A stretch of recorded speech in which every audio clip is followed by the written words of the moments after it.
नमस्कार मित्रों, बहुत दिनों बाद आपसे मेरी मुलाकात इस प्लेटफॉर्म पे हो रही है।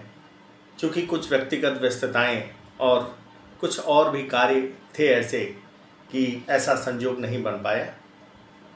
मैंने आप लोगों को तमाम संविधान और राजनीतिक विचारकों के बारे में बताया था, जिसमें प्राचीन और मध्ययुगीन राजनीतिक चिंतकों के बारे में मैंने आप लोगों को बता दिया था। अब आधुनिक राजनीतिक चिंतक के कुछ ऐसे चिंतक हैं जिनको पढ़ना स्नातक, परास्नातक यानी बीए और एमए, नेट और तमाम कॉम्पिटिटिव एग्ज़ाम जो राजनीति विज्ञान से संबंधित हैं उसमें बहुत महत्वपूर्ण है। उसी में एक महत्वपूर्ण चिंतक, आधुनिक राजनीतिक चिंतन का जनक जिसे कहते हैं, निकोलो मैकियावेली, जैसा कि आप देख सकते हैं यहाँ लिखा भी है निकोलो मैकियावेली। आज मैं उसके बारे में आप लोगों को बताऊंगा। देखिए, निकोलो मैकियावेली के बारे में दो स्टेटमेंट है, हमेशा ध्यान में रखिएगा। एक, डनिंग ने कहा कि मैकियावेली अपने युग का शिशु था।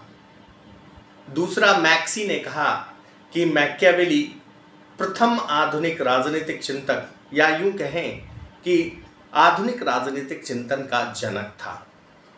इन दो स्टेटमेंट्स को, इन दो कथनों को याद करके ही इसको आगे बढ़ाया जाए।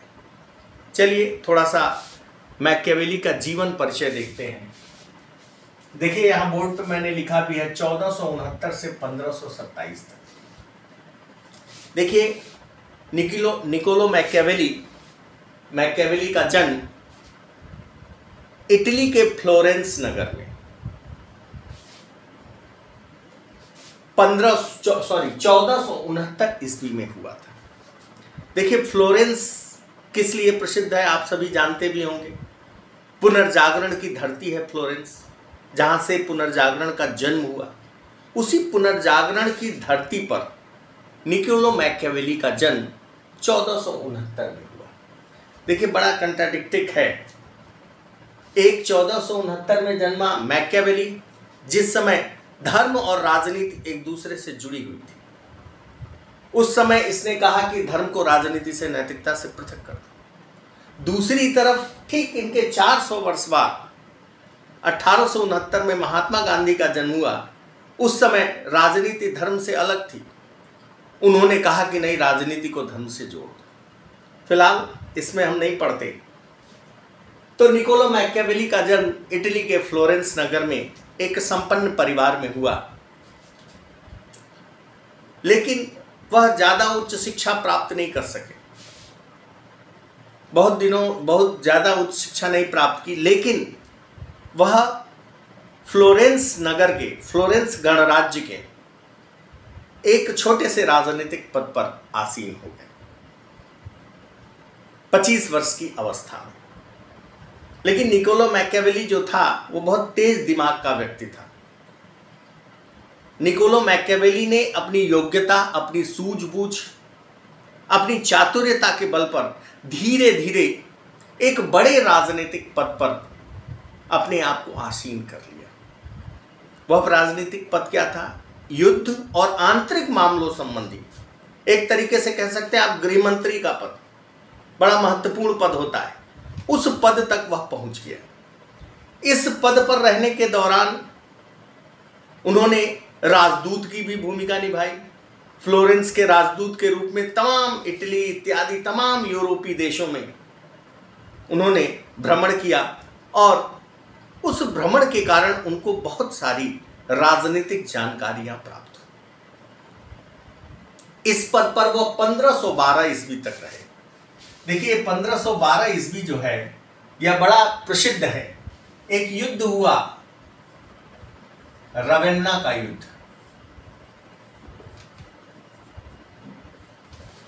यह युद्ध जो था वह स्पेन और फ्रांस के बीच हुआ।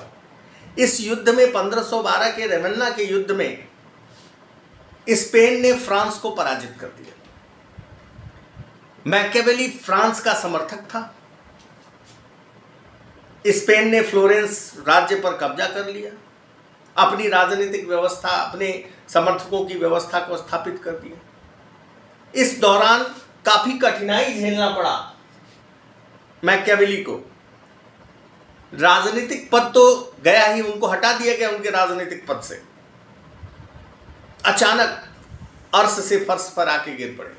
साथ ही कुछ दिन तक उन्हें जेल में भी रहना पड़ा। लेकिन उनके मित्रों के प्रयास से और इस शर्त पे कि अब आगे का जीवन आप राजनीतिक जीवन व्यतीत नहीं करेंगे, राजनीति से संन्यास ले लेंगे, इस शर्त पर उनको रिहा किया गया और 1512 से लेकर अपने मृत्यु पर्यंत वह एक गांव सेंट कैसियानो गांव में जाकर एक निर्वासित के रूप में उन्होंने अपना जीवन व्यतीत किया। बड़ी विचित्र स्थिति थी। कुटिल राजनीतिज्ञ, प्रसिद्ध राजनीतिज्ञ, और उसको ही उस राजनीति से अलग कर दिया गया। लेकिन इस दौरान उन्होंने कुछ पुस्तकें लिखी जिसमें उन्होंने लीवी, जो फ्लोरेंस का इतिहास था, लीवी, उस पर टीकाएं लिखी, जिसको उन्होंने प्रिंस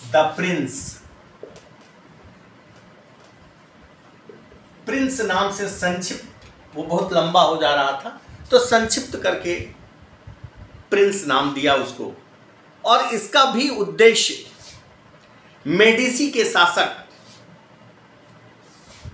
लॉरेंजो को यह पुस्तक भेंट की। उसका उद्देश्य था कि कहीं से उनका राजनीतिक उद्धार हो जाए, लेकिन इसमें भी वह सफल नहीं हुए। तो ये उनकी सबसे प्रसिद्ध पुस्तक प्रिंस। ये याद रखना है मित्रों आप लोगों को, अक्सर परीक्षा में पूछता है कि द प्रिंस किसकी पुस्तक है। इसके अलावा उन्होंने फ्लोरेंस का इतिहास,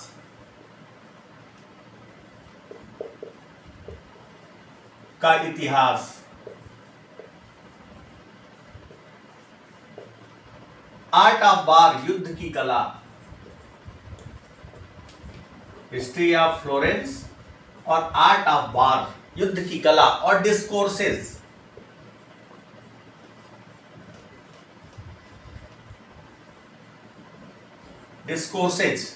नामक पुस्तकें लिखी जिसमें अपने विचार व्यक्त किए। लेकिन सबसे प्रसिद्ध पुस्तक उनकी ये द प्रिंस है, हमेशा याद रखिए। History of Florence, art of war, युद्ध की कला, और डिस्कोर्सेस।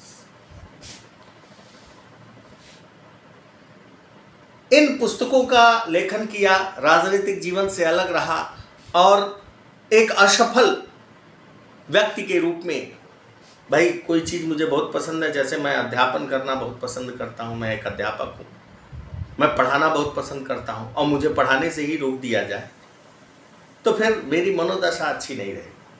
सेम यही कंडीशन मैकियावेली के साथ थी कि वह कुछ कुशल राजनीतिज्ञ था, उसको राजनीति से अलग कर दिया गया, ज़्यादा दिन जीवित नहीं रहा और अंततः 1527 में उसकी मृत्यु हो गई। यह छोटा सा उसका जीवन परिचय था। मैंने आपको बताया कि डनिंग ने कहा, ये याद रखिए, Prince, history of Florence, art of war और डिस्कोर्सेस, इसको याद रखिएगा। मैंने बताया आपको कि डनिंग ने क्या कहा,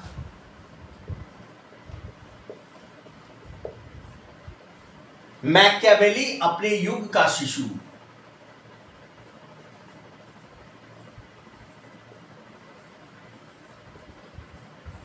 और मैक्सी ने क्या कहा,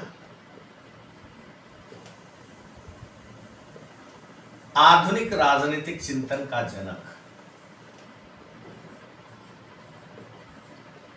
राजनैतिक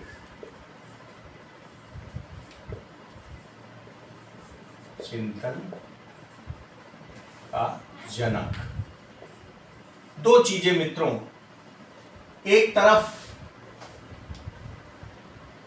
डनिंग ने कहा वो अपने युग का शिशु था मैकियावेली, और दूसरी तरफ मैक्सी ने कहा कि वह आधुनिक राजनीतिक चिंतन का जनक था। एक व्यक्ति जो अपने युग का शिशु भी है और आधुनिक राजनीतिक चिंतन का पिता भी, जनक। खैर, हम आधुनिक राजनीतिक चिंतन के जनक के रूप में बाद में देखेंगे, और अभी जब मैं मैकियावेली के राजनीतिक चिंतन को पढ़ाऊंगा तो वहां आपको पता चल जाएगा कि क्यों हम उन्हें प्रथम आधुनिक राजनीतिक चिंतक या father of modern political thinks कहते हैं, क्यों कहते हैं, यह आपको पता चल जाए। यहां इसकी चर्चा कर लेते हैं कि उन्हें अपने युग का जनक क्यों कहा जाता है।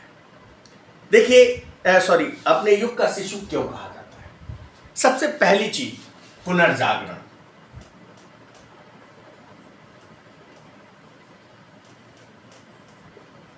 रेनेसां, मैंने आपको बताया कि उनका जन्म ही रेनेसां की धरती पर हुआ, जहां से रेनेसां शुरू हुआ, जहां से पुनर्जागरण शुरू हुआ, इटली के फ्लोरेंस नगर से। तो उनके ऊपर पुनर्जागरण का बड़ा प्रभाव था। अब प्रश्न उठता है, पुनर्जागरण कहती किसे? पुनः जागरण यानी पुनः जागृत करना, यानी कहीं ना कहीं जो प्राचीन राजनीतिक चिंतन, प्लेटो और अरस्तु के चिंतन में व्यक्ति जागृत था, जगा हुआ था, उसकी अपनी राजनीतिक सूझबूझ थी, वह मध्ययुगीन राजनीतिक चिंतन के 1000 वर्षों के काल में वह सुसुप्तावस्था में आ गई, वह सो गया। कहीं ना कहीं धर्म के चिंतन ने राजनीतिक चिंतन पर अपना प्रभाव डाल दिया, वह व्यक्ति सो गया। उस सोए व्यक्ति को इस पुनर्जागरण ने जगाया, पुनः मानवीय विवेक के प्रति आस्था की बात की, धर्म में हो रहे अंधविश्वास को से दूर रहने की बात की, और पुनः लौटकर उस मानवीय चिंतन, मानवीय विवेक के चिंतन की तरफ वापस लौटाए। इसे ही पुनर्जागरण कहते हैं। तो देखेंगे आप, मैकियावेली जितने विचार कहता है वह सारे विचारों की पृष्ठभूमि में पुनर्जागरण है।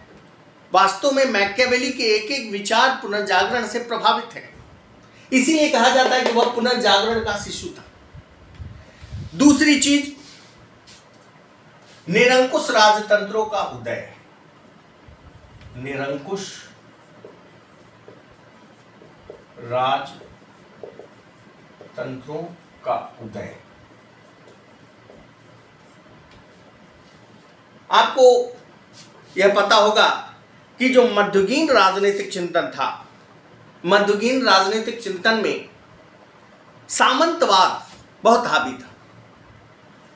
सामंतवाद एक प्रमुख व्यवस्था के रूप में थी, लेकिन इस पुनर्जागरण के आने के बाद सामंतवाद का पतन होने लगा और धीरे धीरे सशक्त निरंकुश राजतंत्रों की स्थापना होने लगी, जैसे ब्रिटिश राजतंत्र, स्पेन का राजतंत्र, फ्रांस का राजतंत्र, अन्य राजतंत्र, ऐसे धीरे धीरे राजतंत्र विकसित होने लगे। तो वास्तव में इस निरंकुश राजतंत्र के उदय यानी सामंतवाद के पतन के आलोक में ही मैकियावेली ने अपनी राजनीतिक विचार प्रस्तुत किए। जब उनके राजनीतिक विचार देखेंगे तो आप देखेंगे कि इन्हीं का समर्थन करते नजर आ रहे हैं। तीसरी बड़ी महत्वपूर्ण चीज, यूं कह सकते हैं कि मैकियावेली के विचारों का सेंट्रल आइडिया, जेस्ट, उनके विचारों का प्रमुख आधार इटली का विभाजन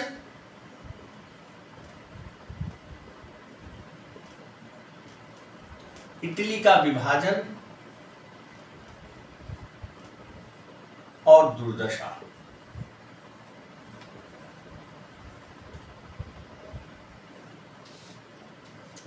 देखिए, जैसे स्पेन, फ्रांस और ब्रिटेन जैसे राजतंत्र, बड़े बड़े राजतंत्र, बड़े बड़े राज्य स्थापित हुए, उसी प्रकार मैकियावेली भी चाहता था कि एक इटालियन साम्राज्य की स्थापना हो। लेकिन इटली छोटे छोटे राज्यों में बटा हुआ था। कहा भी जाता है कि मैकियावेली ने एक विशाल इटालियन साम्राज्य का जो सपना देखा, बाद में गैरिबाल्डी और कैबूर ने उसे पूरा किया 19वीं शताब्दी में। लेकिन यह सोच थी मैकियावेली की कि एक इटली भी बड़ा साम्राज्य बने, और इटली चूंकि छोटे छोटे राज्यों में बटा हुआ था, छोटे छोटे राज्यों में, और आपस में वो लड़ते भिड़ते रहते थे, इटालियन राज्यों में फूट थी, उसको समाप्त करना था। और उसके कारण वो कहता था कि इस विभाजन के कारण, इस फूट के कारण इटली की दुर्दशा हुई, इसीलिए एक महान साम्राज्य नहीं बन पाया। तो अगर आप देखें तो डनी का ये जो कथन कि वह अपने युग का शिशु था, तो उसके युग में ये तीनों चीजें थी और इसी के आलोक में उसने अपने राजनीतिक विचार प्रस्तुत किए।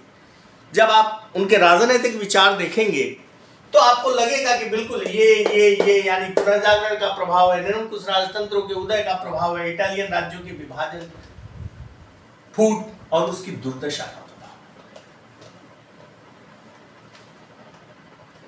अब थोड़ी सी चर्चा कर ली जाए उनके पद्धति की।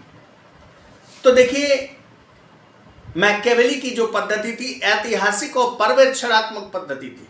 उन्होंने इतिहास से तथ्य ढूंढे और उसका आपस में ऑब्जर्वेशन किया और ऑब्जर्वेशन करके उसका सिद्धांत दिया। इसीलिए उनके पद्धति को ऐतिहासिक और पर्यवेक्षणात्मक पद्धति कहते हैं। अब आते हैं हम मूल तत्वों पे, उनके राजनीतिक विचार। राजनीतिक विचार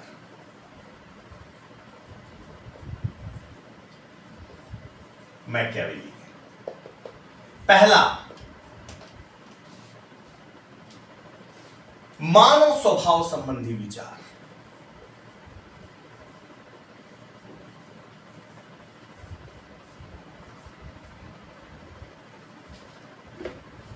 देखिए, मैकियावेली के चिंतन का यह आधार है। अगर आपने इस मानव स्वभाव संबंधी विचार को समझ लिया तो सब समझ लिया।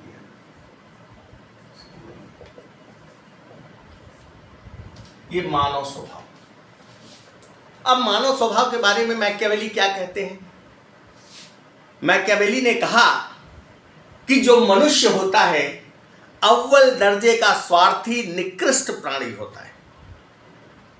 उन्होंने शब्द का भी प्रयोग किया, अपनी पुस्तक में लिखा कि मनुष्य जो होते हैं वो स्वभाव से ही कृतघ्न, ढुलमुल, झूठे, कायर और लोभी होते हैं। कृतघ्न माने अशांत, फरामोश, ढुलमुल, इधर उधर कहीं कोई स्टैंड नहीं है, कभी इधर जा सकते हैं कभी उधर जा सकते हैं। झूठे यानी झूठ बोलना तो उनके लिए एकदम आसान सा काम, जैसे पानी पी रहे हैं वैसे झूठ बोल रहे हैं। कायर, डरपोक भी बहुत थे, और लोभी, अव्वल दर्जे के स्वार्थी। मैकियावेली ने कहा कि मनुष्य के ये लक्षण है, बेसिक लक्षण है, मानव स्वभाव है ये। और एक बात और बता दे, भले ये कहने में बुरा लग रहा होगा कि मनुष्य के बारे में मैकियावेली ऐसा कह रहा है, लेकिन अगर वास्तविकता के धरातल, मैकियावेली ने कहा, बहुत सारे लोगों ने कहा मैकियावेली बात, लेकिन उसने कहा ना कुछ भी ऐसा नहीं है। इसीलिए कहा भी जाता है कि Machiavelli was a first realistic thinker. वो पहला यथार्थवादी विचारक था जो यथार्थ के इतने निकट था। अगर उसके अनुभव को देखें तो वो भी बहुत कुटिल था, उससे जितने भी लोग मिले वो भी कुटिल मिले, और उसका जीवन में बड़ा उतार चढ़ाव रहा। वे लोग जो कभी उसे देखकर सलाम करते थे, जब उसको सत्ता उसके हाथ से गई, जब उसे जेल डाल दिया गया, जेल से वापस आया, कोई पूछने वाला नहीं था। कहता है मैकियावेली कि मनुष्य जो होता है वो तभी तक आपके साथ है जब तक आपका कार्य उससे साधित हो रहा है। यानी मनुष्य तभी तक आपसे जुड़ा हुआ है जब तक उसका कोई काम आप तक है। वो एक डायलॉग आता है ना फिल्म का, काम खत्म आदमी खत्म। देखिए बड़ा महत्वपूर्ण है। कोई भी आदमी अकॉर्डिंग टू मैकियावेली, देखिए एक बात और बता दूं कि कोई भी चिंतन, कोई भी दर्शन 100% प्योर नहीं होता। हीगल एक विचारक है, आगे मैं कभी आपको पढ़ाऊंगा। हीगल ने कहा एवरीथिंग इज नॉट एब्सोल्यूट। कोई भी चिंतन, कोई भी दर्शन किसी देश काल परिस्थिति विशेष के लिए होती है। फिलहाल उन्होंने कहा कि मनुष्य अव्वल दर्जे का स्वार्थी होता है। वह तभी तक आपसे लगा हुआ है जब तक उसका कोई काम है। जिस दिन काम खत्म, वह अपना काम निकालने के लिए कुछ भी कर सकता है आपके साथ। अगर आप उससे कोई काम कराएं वो काम भी करेगा, छोटे से छोटा काम करेगा अगर उससे आपके साथ काम है तो। और जो काम खत्म, आसान काम भी करना मना कर देगा। वो कहा भी जाता है, हमारे मित्र हैं कहते हैं कि किसी के लिए 99 काम कीजिए, एक काम करने से बस किसी कारण बस मना कर दीजिए, बाकी सब 99 खत्म। यानी कि मैकियावेली ने कहा कि मनुष्य अव्वल दर्जे का स्वार्थी, कृतज्ञ, धुलमुल, कायर और लोभी होता है। वह तभी तक आपसे जुड़ा हुआ है जब तक उसका आपसे काम है। दूसरी बात, वो एक और बात कहता है कि वो संपत्ति के लिए बड़ा स्वार्थी होता है। संपत्ति अर्जन की इच्छा उसकी बड़ी प्रबल होती है और बाकी कोई चीज उसका आप नुकसान कर सकते हैं, लेकिन संपत्ति का नुकसान नहीं कर सकते। वह इससे बड़ा नाराज होता है, संपत्ति के प्रति बहुत कॉन्शियस होता है मनुष्य। उसने एक जगह स्टेटमेंट दिया कि व्यक्ति अपने पिता के हत्यारे को माफ कर सकता है, लेकिन संपत्ति के हरणकर्ता को नहीं। मित्रों, बहुत महत्वपूर्ण चीज है, ध्यान से समझिएगा। वो कहता है कि मनुष्य इतना स्वार्थी अव्वल दर्जे का होता है कि वो एक बार को अपने पिता के हत्यारे को तो माफ कर देगा, लेकिन किसी ने उसकी संपत्ति चुराई हो तो ना, कहता ही नहीं। अच्छा, आज चुरा लिया, चलो देख लेंगे, मन में रखा हुआ है, वो नहीं माफ कर सकता। तो मानव स्वभाव के बारे में उसने उन सारी पहलुओं को देखा तो सबने, लेकिन बोलने की हिम्मत नहीं। भाई, ऐसा नहीं है कि मनुष्य में एक ही गुण होते हैं, जब आलोचना करेंगे तो उसकी भी चर्चा करेंगे, लेकिन जो फिलहाल उसने अपने जीवन में अनुभव किया, उसके अंदर का जो दर्शन था, उसके अंदर का जो चिंतन था, वो उसको उसने व्यक्त किया अपनी पुस्तक के माध्यम से। ये पहला था मानव स्वभाव। दूसरा बड़ा महत्वपूर्ण था नैतिकता और धर्म संबंधी विचार। नैतिकता और धर्म संबंधी विचार। मैंने शुरू में ही बताया कि मैकियावेली जिस समय धर्म, राजनीति, धर्म और नैतिकता से जुड़ी हुई थी, उस समय उसने धर्म और नैतिकता से राजनीति को अलग कर दिया, और जिस समय दोनों अलग थी, गांधी जी ने उसे एक कर दिया। तो ये जो दूसरी उसकी विचारधारा थी कि नैतिकता और धर्म संबंधी विचार में, वो कहता है कि राजनीति में कोई नैतिकता नहीं होती। नैतिकता की पहले बात करते हैं। अब देखिए, बहुत महत्वपूर्ण है, यहां थोड़ा सा डिफरेंसेस समझते चलिएगा। एक व्यक्ति की व्यक्तिगत नैतिकता होती और एक राज्य की, राजनीति माने राज्य की नैतिकता। इन दोनों में बड़ा अंतर है।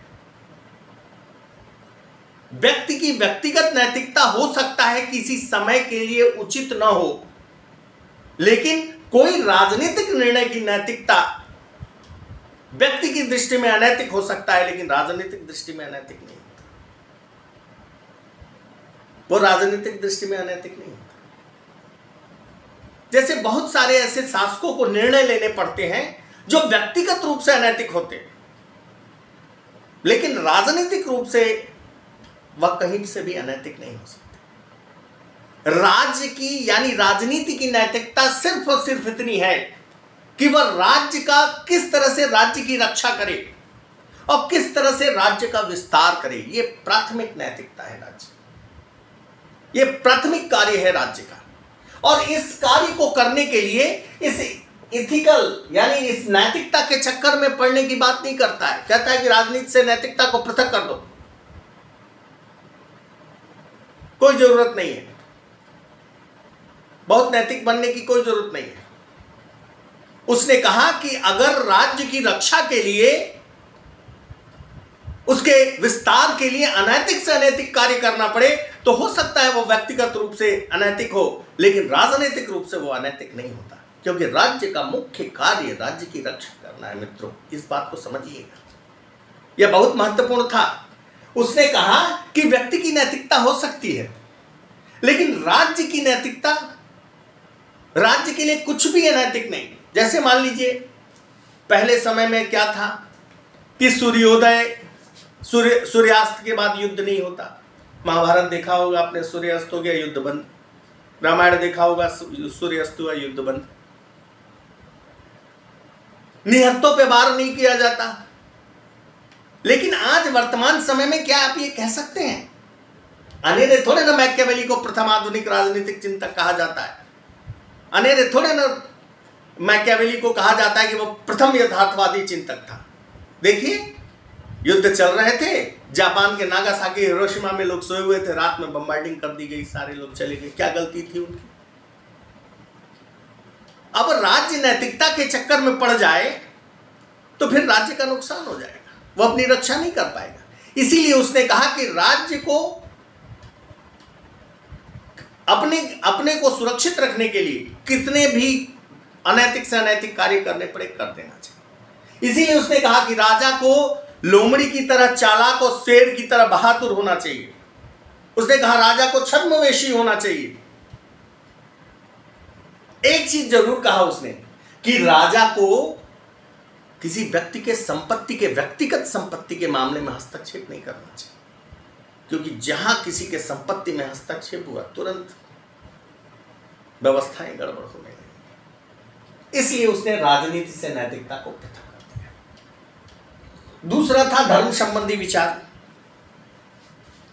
देखिए, क्लियर कट पुनर्जागरण का शिशु था। उसने कहा कि राजनीति को धर्म से पृथक कर दो, ये दोनों दो चीजें हैं। धर्म व्यक्ति का व्यक्तिगत विषय है और राजनीति का मुख्य विषय धर्म नहीं है, मुख्य विषय राज्य की रक्षा है। उसने आपको मैंने बताया था कि इटालियन राज्यों की फूट और दुर्दशा, इसके पीछे उसने पोप को ही, धर्म को ही उत्तरदायी माना। उसने कहा कि धर्म के कारण ही, पोप के कारण ही इटालियन राज्यों में फूट है।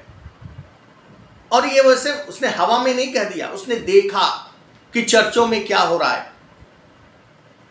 चर्चों में अंधविश्वास है। चर्च, पोप अंधविश्वास के नाम पर, जबरदस्ती धर्म के नाम पर लोगों को डरा कर कर वसूल रहे हैं और उस पैसे की रंगरलियां चल रही, उस पैसे का दुरुपयोग किया जा रहा है, जबकि धर्म का उद्देश्य ये नहीं था। तो मैकियावेली ने राजनीति से धर्म को दूर किया, लेकिन इसका मतलब ये नहीं कि यह अधार्मिक था ना। उसने एक बात और कही कि धर्म राज्य के संगठन के लिए और उसके आदेश के पालन के लिए बहुत आवश्यक है।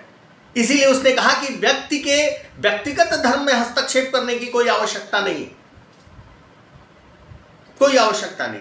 क्यों? क्योंकि धर्म के आदेश का पालन के कारण लोग एक साथ राज्य, आप प्राचीन काल में सोचिए कि धर्म के कारण राजा को ईश्वर लोग गॉड मान लेते थे और उनके आदेश का पालन करते थे।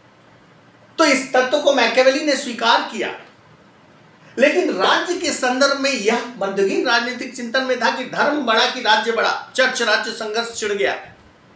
चर्च कहता था मैं बड़ा, दो तलवारों का सिद्धांत, कैंटस्टाइन का दान पात्र, the theory of two swords, Saint Augustine, तमाम विचारक आए। उन लोगों ने धर्म को ऊपर बैठाने का प्रयास किया, जबकि मैकियावेली का मानना था कि राज्य सभी संस्थाओं में सर्वोच्च संस्था है, क्योंकि राज्य का उद्देश्य शुभ, सुंदर, अच्छा और कल्याणकारी है। उन्होंने जो मध्ययुगीन राजनीतिक चिंतन में धर्म के वर्चस्व की स्थापना थी, उसको समाप्त कर कहा कि व्यक्ति अपने व्यक्तिगत विवेक का प्रयोग करे। इसीलिए कहा गया वो अपने युग का शिशु था। इसीलिए कहा गया कि वह आधुनिक राजनीतिक चिंतन का जनक था, कि धर्म व्यक्ति का व्यक्तिगत विषय है।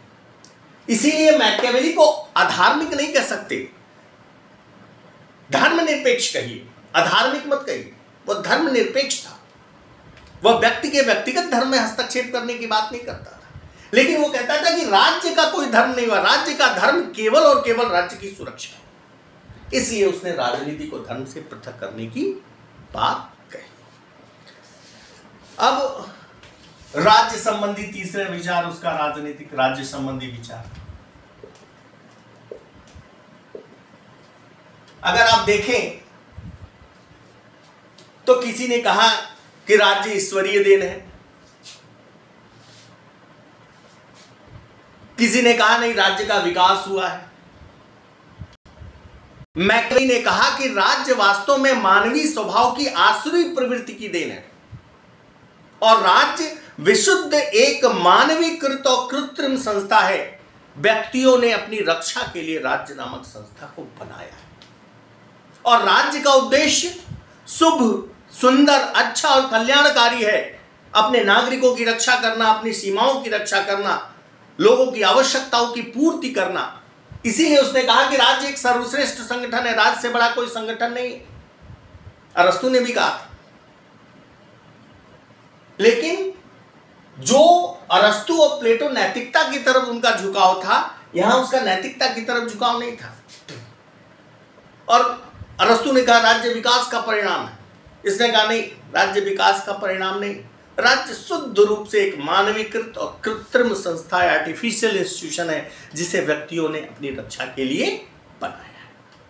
ये उसके राज्य संबंधी विचार। अब शासन संबंधी विचार देख लेते हैं। शासन, तो जैसा कि अरस्तु का संविधान वर्गीकरण मैंने आपको बताया, 3 शुद्ध और 3 अशुद्ध रूप। 3 शुद्ध राजतंत्र, कुलीन तंत्र और पॉलिटी संवैधानिक तंत्र, या उसे लोकतंत्र भी कह सकते हैं, संवैधानिक लोकतंत्र। और 3 अशुद्ध रूप, निरंकुश तंत्र, धनिक तंत्र और भीड़ तंत्र। यहां मैकियावेली ने 2 शासन व्यवस्थाओं की चर्चा की, राजतंत्र और गणतंत्र। 2 व्यवस्थाओं की चर्चा। कुलीन तंत्र को तो कतई स्वीकार नहीं करता था, कुलीन तंत्र का बहुत बड़ा विरोधी था। क्यों? क्योंकि सामंती व्यवस्था का बहुत बड़ा विरोधी था और यही सामंत कुलीन थे, इसलिए उसने कुलीन तंत्र, ये 2 व्यवस्थाएं, राजतंत्र और गणतंत्र। अगर उसके चिंतन को देखें, उसके प्रिंस को देखें, तो ऐसा लगता है कि वो निरंकुश राजतंत्र का समर्थक था, लेकिन वास्तव में उसने सबसे ज्यादा समर्थन इस गणतंत्र का किया। अब आप कहेंगे ये कैसे? अगर देखें आप तो जिस तरह की बात वो करता है, निरंकुश राजतंत्र की तरफ जाता है, लेकिन उसने केवल इस निरंकुश राजतंत्र की बात कही इटालियन साम्राज्य के लिए, जहां फूट था, लोग आपस में लड़ रहे थे, उनको इकट्ठा करने के लिए, एक विशाल साम्राज्य की स्थापना के लिए एक सशक्त राजतंत्र की आवश्यकता। लेकिन बाकी उसने गणतंत्र को सबसे श्रेष्ठ व्यवस्था मानी। उसने कहा कि जिस शासन सत्ता में जनता अधिक से अधिक भागीदार होती है, वो सबसे बेस्ट शासन व्यवस्था होती। इसीलिए उसने वंशानुगत राजतंत्र के जगह गणतंत्रात्मक यानी निर्वाचित राजतंत्र का समर्थन। वो गणतंत्र का बहुत बड़ा समर्थक था। आमनी प्रोटेस्टेंट लेजिस्लेचर, एक सर्वोच्च शक्ति संपन्न विधायिका।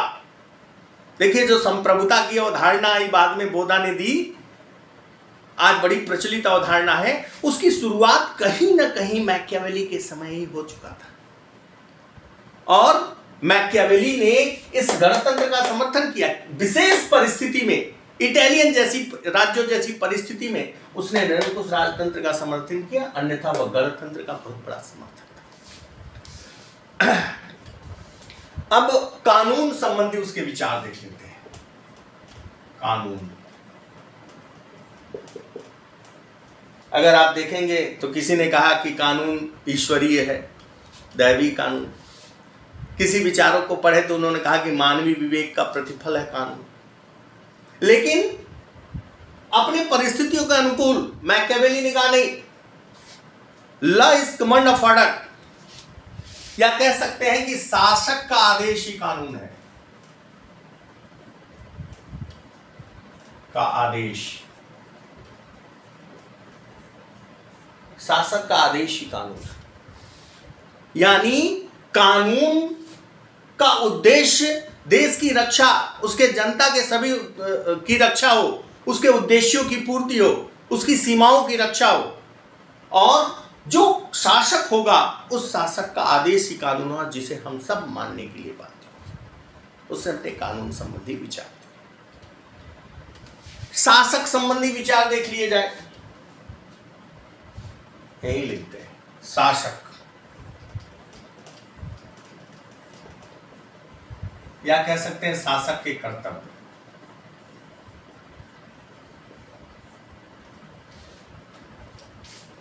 उसने कहा कि शासक को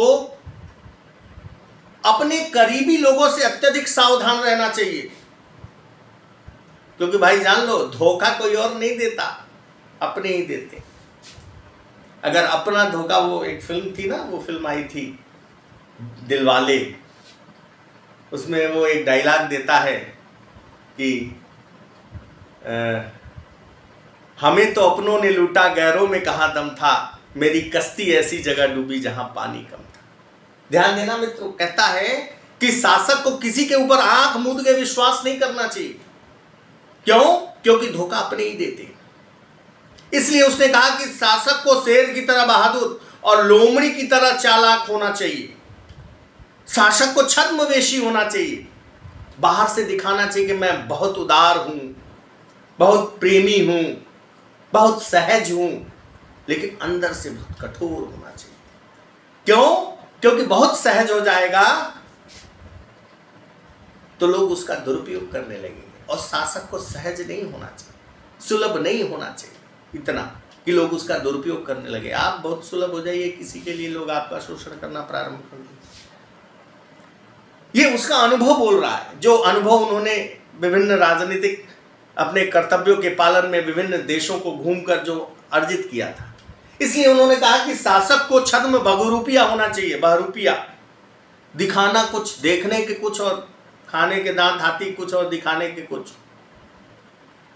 उन्होंने कहा कि शासक को हमेशा व्यक्ति के धर्म में और उसकी संपत्ति में कोई अनावश्यक हस्तक्षेप नहीं करना चाहिए, क्योंकि जहां ऐसी बात आ जाती है व्यक्ति तुरंत विद्रोह पे उतर जाते हैं। इसीलिए शासक को लोमड़ी की तरह चालाक और शेर की तरह बहादुर होना चाहिए। और तमाम फेयरलिस्ट है, शासकों को तमाम निर्देश दिया, लेकिन वो उसका कुछ जिस्ट जो है महत्वपूर्ण चीजें वो मैंने आपको बताई। एक अंतिम विचार, उनके राजनीतिक विचार, कहा जाता है कि जो मैकियावेली थे उनके चिंतन में राष्ट्रवादी तत्व है। राष्ट्रवादी,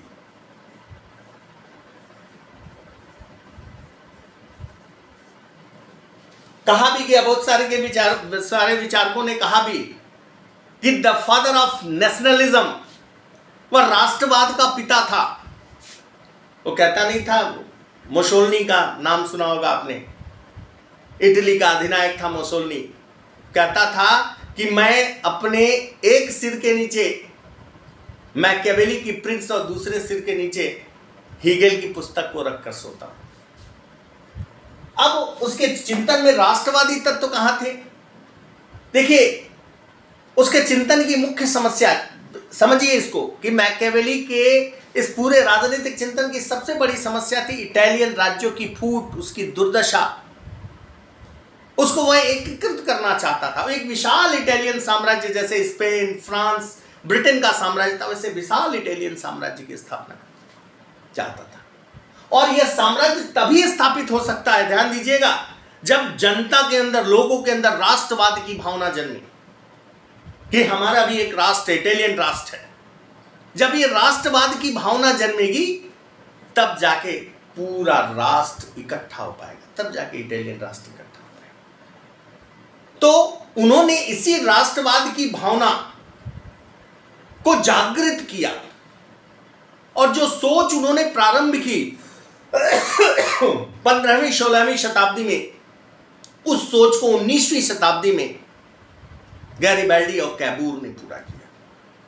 तो कहीं ना कहीं एक विशाल साम्राज्य की स्थापना के उद्देश्य से उन्होंने राष्ट्रवादी तत्वों को जन्म दिया। और आप देखेंगे आधुनिक राजनीतिक चिंतन में, अगर आप देखें तो गैरिबाल्डी, कैबूर, बिस्मार्क ने जर्मनी का एकीकरण किया, इन्होंने इटली का एकीकरण किया। उसके बाद राष्ट्रवाद की भावना जन्म हुई। प्रथम विश्व युद्ध के बाद नाजीवादी राष्ट्रवाद, इटालियन राष्ट्रवाद, फांसीवादी राष्ट्रवाद, जर्मनी का राष्ट्रवाद, जर्मन राष्ट्रवाद, और राष्ट्रवाद की भावना का विस्तार होने लगा। इसीलिए उसे हम प्रथम आधुनिक राजनीतिक चिंतन कहते हैं। मित्रों, ये मैकियावेली का जीवन परिचय और उनके राजनीतिक विचार थे। आगे मैं मैकियावेली को क्यों प्रथम आधुनिक राजनीतिक चिंतक कहते हैं, इसके बारे में और मैकियावेली के राजनीतिक चिंतन की आलोचना आपको बताऊंगा। आज अलविदा कहने से पहले, आज के दिन के लिए विदा कहने से पहले, मैं आपसे रिक्वेस्ट करूंगा कि अगर आपने इस चैनल को सब्सक्राइब नहीं किया है तो इस चैनल को सब्सक्राइब कीजिए, लाइक कीजिए और बेल आइकन दबाइए, ताकि आगे आने वाले वीडियो में नोटिफिकेशन मिल सके। ऐसे ही मैं सभी आधुनिक राजनीतिक चिंतकों के बारे में बताऊंगा। फिर आगे धीरे धीरे comparative government politics, international politics पढ़ा जाएगा। अभी पीछे में आपने पढ़ा था भारतीय शासन एवं राजनीति यानी भारतीय संविधान के बारे में पढ़ा था, ऐसे धीरे धीरे तमाम टॉपिक को पढ़ा जाएगा। धन्यवाद मित्रों, नमस्कार।